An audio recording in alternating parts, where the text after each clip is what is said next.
काल या ठिकाणी महाराष्ट्र राज्याच्या पणन संचालकांनी एक परिपत्रक काढून सर्व बाजार समित्यांना कळवलेलं आहे की यापुढे बाजाराच्या आवारामध्ये वाराई वसूल केली जाऊ नये। वाराई जर वसूल कोण करत असेल तर त्याच्यावर फौजदारी कारवाई करावी। वाराई वसूल करणे हमालांना जे मदत करतील व्यापारी आडते त्यांच्या लायसनी रद्द कराव्या अशा एकतर्फी GR पणन संचालकांनी काढलेला आहे।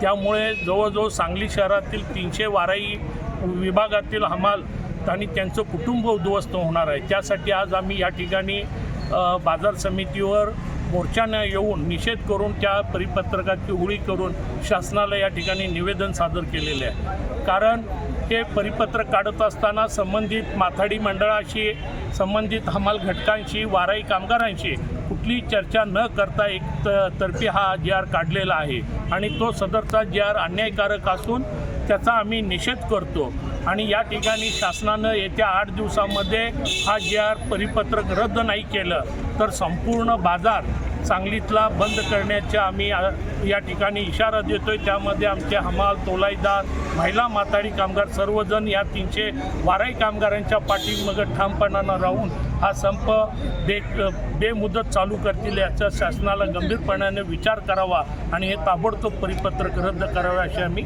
या ठिकाणी मागणी करतो।